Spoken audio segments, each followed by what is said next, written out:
I'm unsure. Dead TV seeing both of us right now, or just... Yeah, I'm broadcasting. We're both on the actual screen of Dead TV right now. Okay. All right, it's kind of weird. I feel like I'm talking to myself in this fucking very disembodied fashion.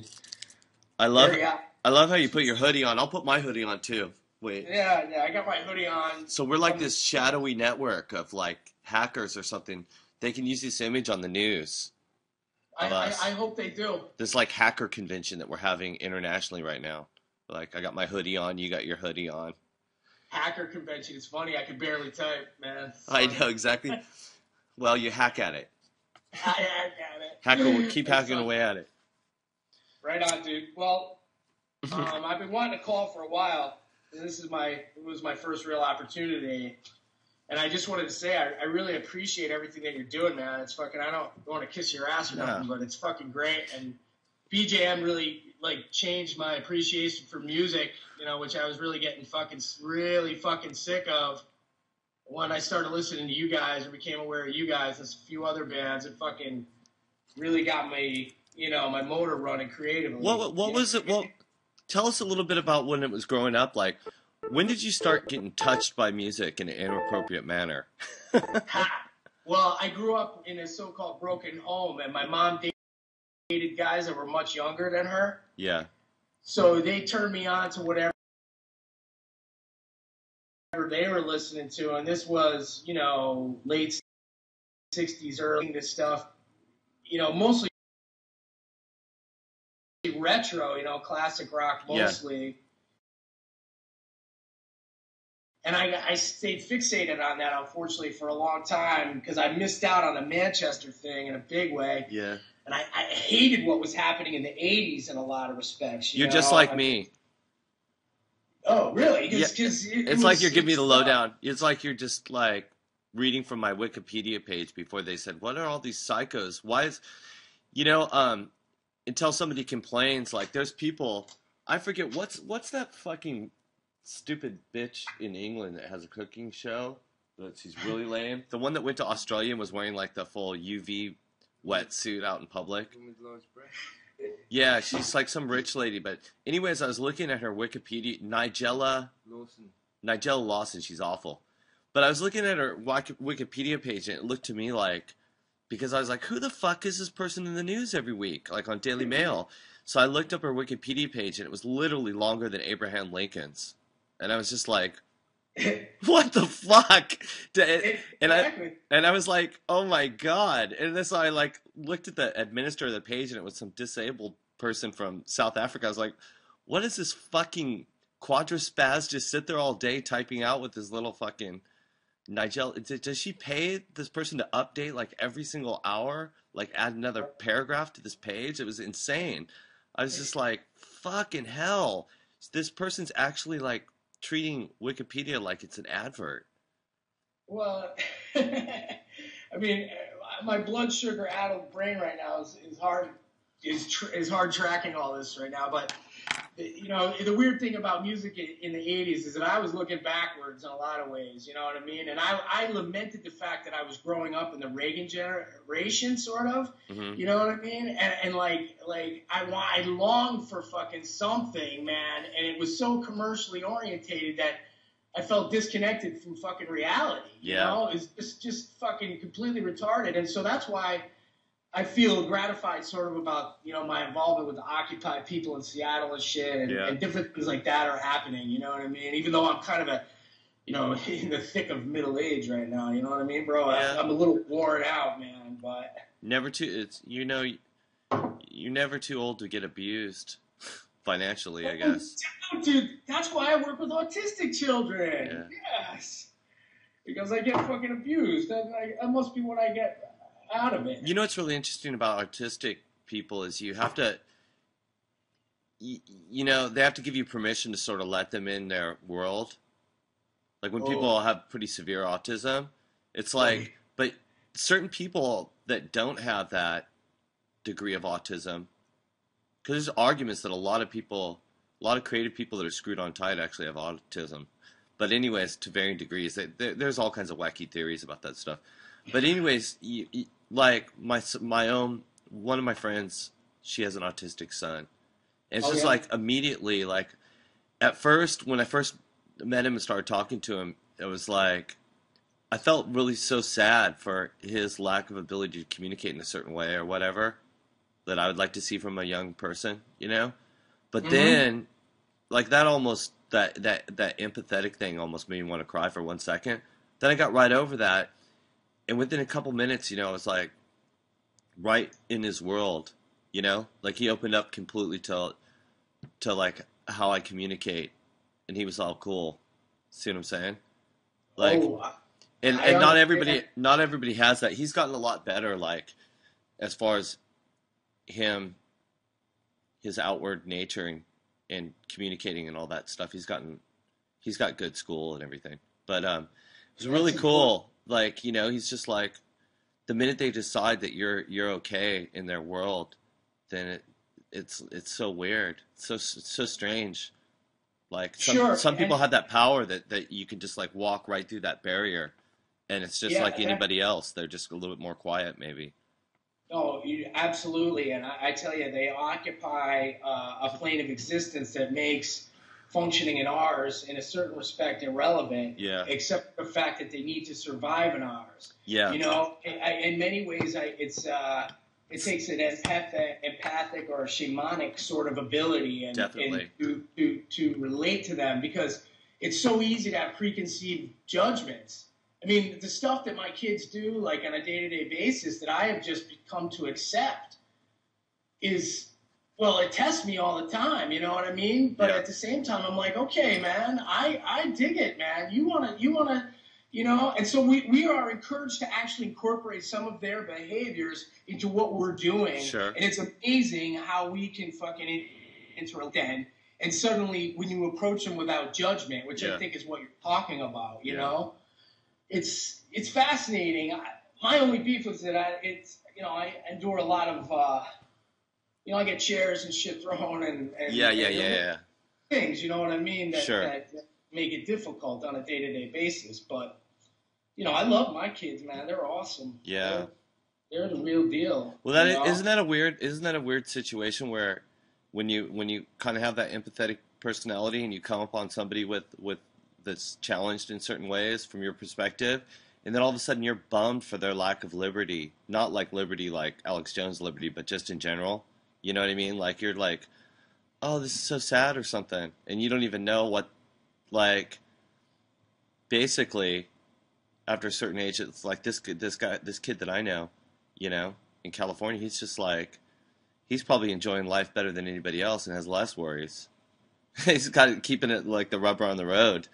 But it was so But weird, yeah, like the first couple minutes, like I was just like so bummed for him. Cause, oh, oh, but I, well, let's face it. I mean, it's a I'd be lying to say it's at times I don't feel disturbed by what's going on, and that's fine. yeah, That's absolutely fine. That just shows that we have an awareness. A lot of people are disconnected from what's going on, and that's how they can function in their lives. sure, They're yeah. di- The they're majority, disconnected. the majority of Yeah. people, I mean, that's flat out reality. That's the majority. Majority of the people, a good example of that is like the largest English language website now. The most hits is Daily Mail. Just go to the Daily Mail and try and read through like all the different sections and just figure out what matters in the world. Like it's claiming to be like a news organization, right? It's like a paper, the Daily So Mail. anybody contributes? I don't know. No, no, like the dailymail.com, it's a UK paper. But if you look at Oh, their I understand. if you Yeah. look at their content, you're going to see how disconnected people are. Oh my gosh, yeah. Oh my God, It's it's like unbelievable. TMZ. It's like TMZ with the news, and they just twist everything to piss everybody off. It's like the best part is the comments, I guess, because everybody just raises hell. Well, that's interesting because whenever I go to sites and read articles, really the thing that I'm most interested in is how people are perceiving it. So what I read more than anything are the comments on whatever it is, whether it's Huffington Post or whatever it is, because that really tells you the fucking news. Yeah, but That really lets you know what the hell's going on out there and sure, how different people's perceptions are skewed in one way or the other sure, based on the reality that they're attempting to fucking live. sure. And that's one of the beautiful things about the fucking internet. Hopefully from the ashes of the 99% consciousness thing, hopefully from the ashes, what I'd like to see is like most people not really take on a left-right paradigm whatsoever and say, you know, like the abandonment of the antitrust and monopoly laws was a big mistake, and that has not benefited the largest number of people, which is kind of like the lie that people use to justify things. Do you know what I mean? Like if you're giving tax breaks to all these super duper corporations, the justification is like, well, they're creating jobs, and that trickles down into a better life for everybody else. Well, Columbus discovered America too, bro. No. I'll tell you what. Yeah, he discovered it with people there. I always love that one. It's like it all starts there. It all starts from there. The mythology of the United States is fascinating in a purely objective fucking manner, man. Yeah. It's completely incredible what we're asked to believe, and then the deflation that some of us go through when we realize it's all a tremendous fucking lie. Yeah. You know, I think people lose their minds, and that's why they cling to old belief systems. They just can't fucking handle it. It might be like in Blade Runner, where he's just telling that story to the one replicant. He's like, you're walking in the desert, you see a tortoise, and the tortoise is on its back, and you know that the tortoise will die if it cannot flip over, right itself again. Why aren't you helping the tortoise? And the guy's like, what's a tortoise?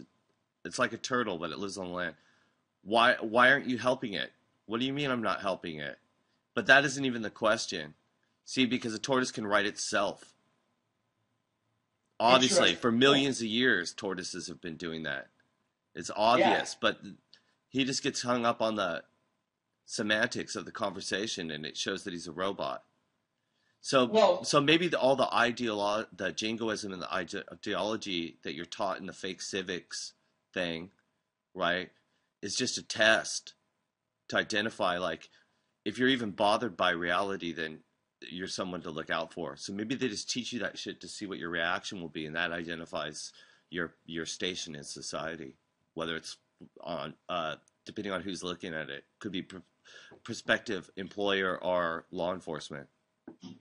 Interesting, especially when it's keyed into, you know, a certain stage of your ego development. You know, the fact that this stuff takes place in childhood is very telling, and then it's only, you know, people that step outside of the realm of the known that start to come to understand things, you know. But if you're successfully functioning in a society not based in some kind of factual representation of truth, but in some kind of demented mythological system, as long as you're successful in it, it doesn't fucking matter. No. Because in many respects, we're taught that self-interest trumps all.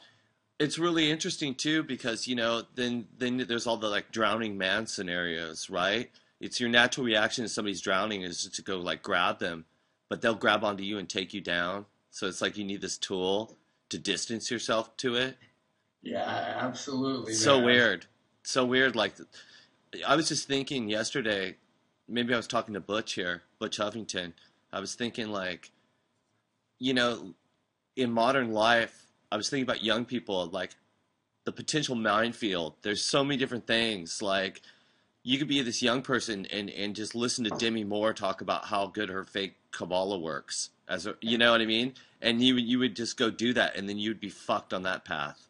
There's just like a million pitfalls anywhere you look. It's like you get an Xbox from your grandma for Christmas, and then there we've lost you to the dark side. It's like, do you know what I mean? World of Warcraft just sucked you right up. Yeah. And you know, I got no beef in many respects with those people. I know. World. You know what I mean? But that is, in many respects, another representation of reality, and that's what it is. It's like, what kind of representation of reality do we want to fucking exist in, man? I mean, as long as people really aren't actively hurting other folks in their pursuits, it doesn't concern me so much. What concerns me is the political indifference and the lack of willpower to truly understand. Sure. And I suffer from it all the fucking time. You know what I mean, man? Yeah. You know what's really cool is the Buddhists, man. Those like Tibetan Buddhists. they have this old saying that goes, breathe in, breathe out. and you apply it to like this in your life is one application for it is like you take it all in and then you let it all out. So like sometimes you know you might just be in a period of your life where you're sort of taking stuff in. Yeah, I think so, man. I think so. You know, I don't want to get too personal, but I spent 10 years of my life or more trying to make it as a writer. I don't even know what making it means, you know. But I wrote screenplays, I wrote everything, and I had various levels of approval, you know, and different things happening to me. And then, man, I don't know, a couple of years ago, the whole fucking thing just suddenly became meaningless, and I'm wondering if it's just merely a lacking of a creative voice or if it really is just over for me. You know what I mean, man? And you can't take it personal. You can't take it. It's so weird, like when you're looking for like some sort of feedback from the universe or whatever, like acknowledgement, you know, versus just like not to get. I don't want people to think that I'm totally like a Zen freak, but you know, like Alan Watts has some pretty good. I'll give the peace sign to Mr. Watts. Yeah, I'm all down with the wisdom of insecurity. Yeah, he had a couple good lectures on like the art of doing, you know, just about the journey, about setting an arrow free. I understand, regardless of where it may go. And having expectations is what kills you. You know, and so what happened to me personally was like very early kind of recognition and like screenplay getting passed around here, phone calls, blah, blah, blah, blah, blah. And I started fucking going after that, man. Yeah. Right?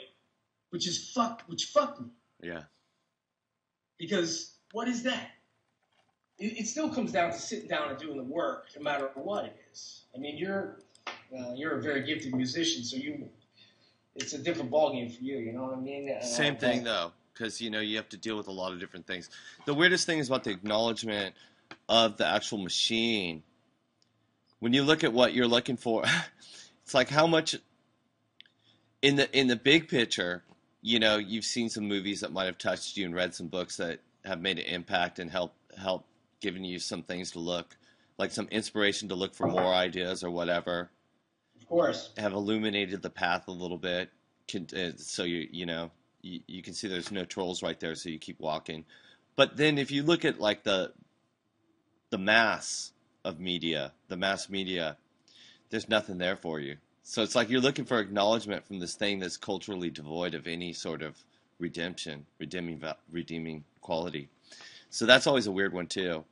I know, and trying to embody that conflict in sort of a creative essence. That kind of messes me up too. I know exactly what you're talking about, man. Well, somebody in the chat room says the machine is trying to kill me slowly, and I say I'm for humanity and thus against the machine. Even if I use a machine, I'm like one of those weird pink Indians. See what I'm saying? I'm like one of that special kind.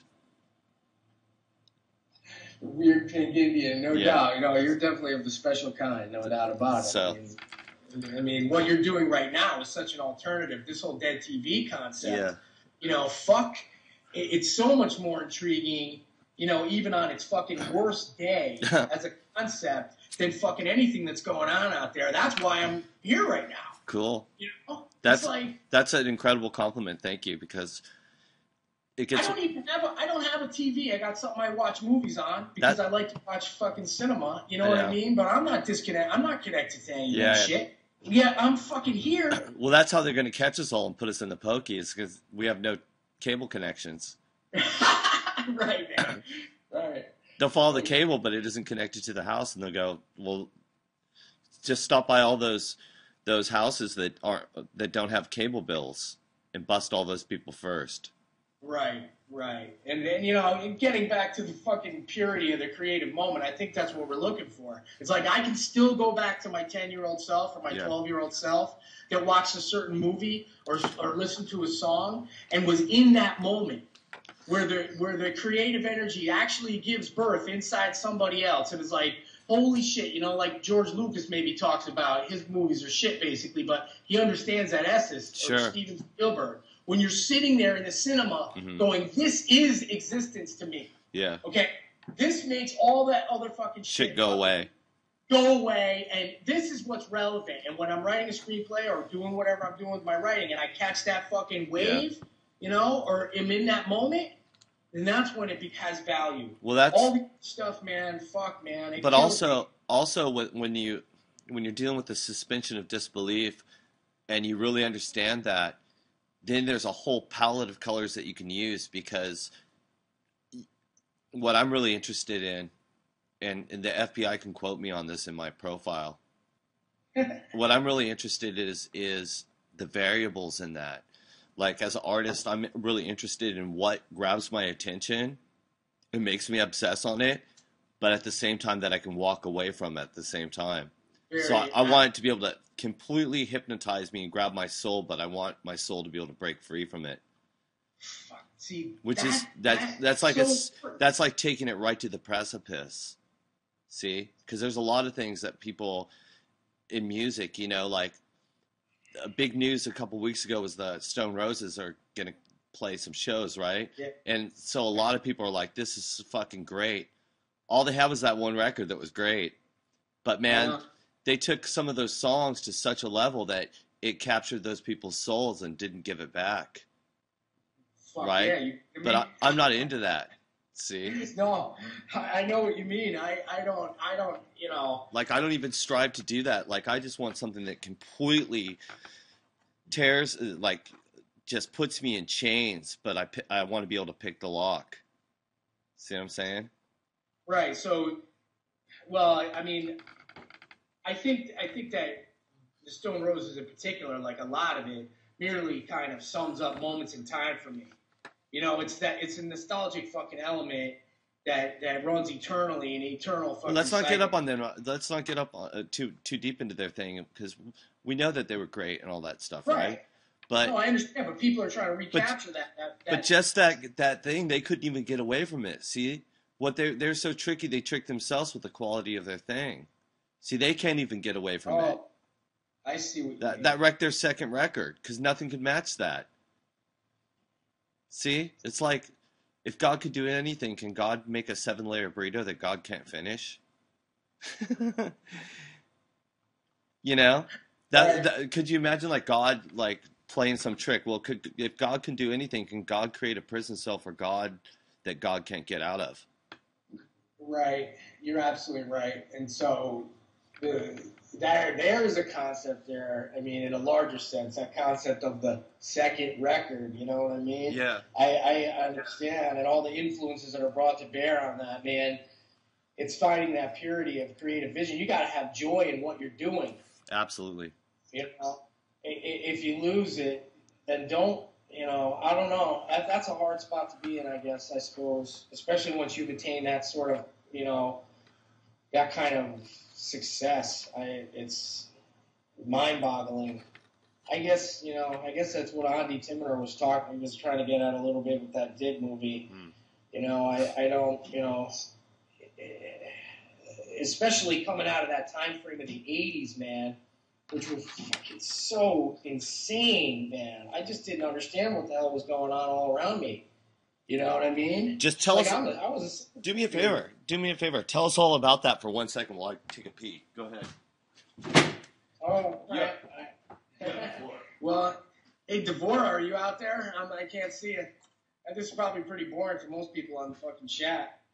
But I tell you, man, for me personally, transition from the 70s to the 80s and that level of awareness, the sudden change in what was going on, was mind-blowing. And I don't know if any of you guys out there are you know, that old or whatever, but the transition was amazing. You know, the kids in my high school, graduating high school in 1984, man, you know, it was right on the cusp where that 70s stuff is kind of fucking dying away. We're moving into an era of, what do you want to do when you grow up? Oh, it doesn't matter. I just want a fucking Beamer. You know? I want to get mine, man. And Ronnie Reagan, man, he promoted that. He embodied that entire fucking idea. What a fucking goddamn illusion. Fuck. Now I'm on dead TV and fucking Anton's taking a leak. Anyway. I'm coming back. Here. I love it. I hope I'm not bored. No, I mean, everybody knows the story of this, but they don't understand what happened. Basically, you know, like, it goes back farther than that. Well, there was the hippies, right? And all these people going, free love, let's go find a commune, we'll all sleep in the Volkswagen bus, right? And then it was like Mick Jagger told everybody, he took off those clothes and he said, certain California wines, talking about rubbing elbows with the rich people.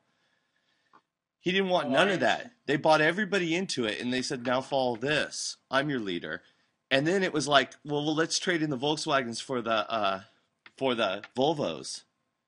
Because the next door neighbor had... Wait, and then Reagan said... Reagan changed all the laws, his crew. That made all the banking shit go bananas. Oh, absolutely. Under the guise of a sort of rugged individualism and self-determination, which is such a fucking crock of shit, you know? What a lie. What a lie. Those motherfuckers knew, man. They knew that they had to fucking weaken the middle class because a strong middle class really has such a fucking impact on American politics. Listen. A strong middle class is a strong home. It's the lie. Yes, the lie was the other thing. You know what I mean? The lie was the other bit that you can be rich. Fuck the middle class. Just hop over their head. You can go from poor to rich. Right. And that's for nothing. Weakening the middle class. Frankly, it's deliberate weakening of an economic base. You know, because they. So where are we at? Are we advocating class warfare here? I think class awareness is what's important. Right on, man. Power to the people, man. So yeah, I don't. You know, fuck. But this has been going on fucking. You know what I mean? Yeah, you don't even have to qualify any of these statements. I just ask you for an answer, and you just gave the right answer. So I mean, let everybody else do the legwork and look this stuff up. Because we might be we could be speaking Chinese. Anton, you have a fast-moving mind. No shit. My mind is always tempting to try to fucking keep up. That's the nature of my fucking mind, you know? Yeah, so, that's cool. You're a fast fucking thinker. I appreciate that, man. Big time. Interesting. You know, fucking some people need to be re-educated on how to think on their fucking feet, man. It scares people when they hear that re-education thing. It should scare them, man, as long as they think about it, though. Well, don't you be know, scared. Don't get to not thinking. Well, that's just like guilt. Because, I grew up in an Irish Catholic family. Holy fuck. Yeah. Oh yeah, man. Oh yeah, that'll burn you for a while. That'll burn holes right into you if you're empathetic, as I was at that age. I took that shit hook, line, and sinker. Yeah. You know, gobble. Fuck. So my mom got divorced, and then they wouldn't let us take communion, you know? Yeah. Fucking fuckers. Everybody would get up. You'd go to confession on Friday, right? I know this is boring as fuck, but you go to confession on Friday so that you could fucking commune with God on Sunday. And they wouldn't let us fucking do it. So the whole church gets up and gets the fucking wafer, and our little family there with no money on the government cheese is fucking sitting there going, what the fuck? We can't have communion? Huh? So my mom left the church, and it fucked that whole fucking Irish Catholic family up. Amazing. My mom is a goddamn strong lady. Well, probably saved the virginity of your asshole. Wow. That's a whole nother reality, right? I know. I'm just calling a spade, right? Those guys, yeah. No, I knew, you know. I don't have to lift a finger to see that whole thing fall because the writing's on the wall with that. Right. No, I understand. So, man, you know, I appreciate everything that you've been doing. I don't know. I feel like I'm consuming your time, too much of your time, but that's okay. You know, this is a good conversation for me, you know. And people on the chat are probably dying for some fucking music. All right. Then we'll just... I don't know. We'll do that then. We'll play.